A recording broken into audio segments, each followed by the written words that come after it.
Bunun sesi niye bu kadar açık? Kaçtı ki? Oo, bayağı açık. Sil. Tamam. Başlıyoruz. Bu benim şey ilk videom olacak. Bir yandan kanalın tanıtımı gibi bir yandan da oyun oynayacağım işte öyle. Ve bu kanalda neler yapacağımdan bahsedeceğim biraz da. Eee, Arkada acaba mesaj sesi geliyor mu? Dur ya, video atmaya çalışıyorum. Atıp atıp durma. Eşek. Eşek. Ya bunu bu haliyle atsam mı acaba? Ya çok iyi olur. Arkada mesaj geliyor da sürekli. Neyse. Eee, Yüksek ihtimalle duyulmuyor bile ama olsun. Bu benim dediğim gibi ilk videom olacak. Biraz da bu kanalda yapacaklarımdan falan bahsedeceğim işte. Biraz da PvP atıp kapatırım. Yani çok da bir şey olmaz. Öncelikle ben normal şartlarda çok fazla video çekmeyi seven birisi değilim. Ee, Hatta kendi normalde günlük hayatım hakkında videolar falan çekmeyi hiç sevmem. Bununla ilgili bir sürü anım var ama bir kanal açmayı denemek istedim. Bu bir de benim küçüklükten beridir hayalim de Ee, ve yani denemek istedim öyle. Kanalda genelde yani ne istersem o tarz içerikler olacak. O yüzden yani çok bir şey beklemeyin.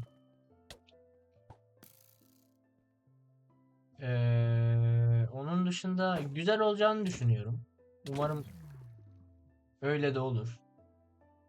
Ee, Genelde gelecek içerikler ya işte böyle arada sırada işte ya oyun oynarım.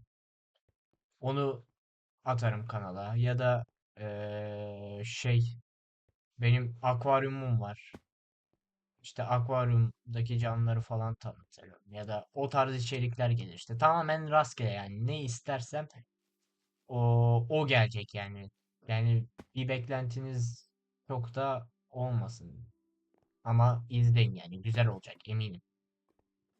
Birazcık rastgele konuştuğumun farkındayım ama kısaca özetlemem gerekirse kanal daha çok böyle işte kendi canımın istediği içerikler gelecek. Yani böyle bir gün kalkacağım ve diyeceğim ki mesela ben bugün akvaryum çekeceğim. O gün akvaryum videosu gelecek. İşte başka bir gün başka bir oyun videosu çekeceğim. O gelecek. Bir düzen de olmayacak yani istediğim zaman istediğim şekilde atacağım yani. Hatta yüksek ihtimalle bu videoyu editlemeye bile uğraşmayacağım yani. Ama olsun. Yani çok da büyüyeceğimi düşünmüyorum. Zaten büyümek gibi bir amacım da yok. Yani öylesine bir kanal olacak bu. Tamamen rastgele.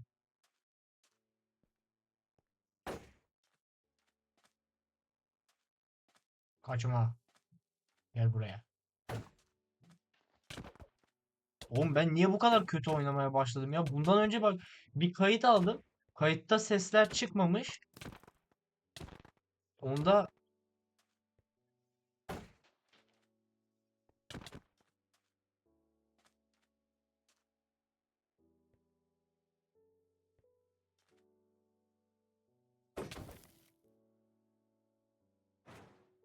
onda mesela şey oldu bayağı yani bildiğin oynayabildim. Bunda nedense yüksek ihtimalle bunu paylaşma ihtimalim daha fazla olduğu için biraz daha gerildim. Ama neyse.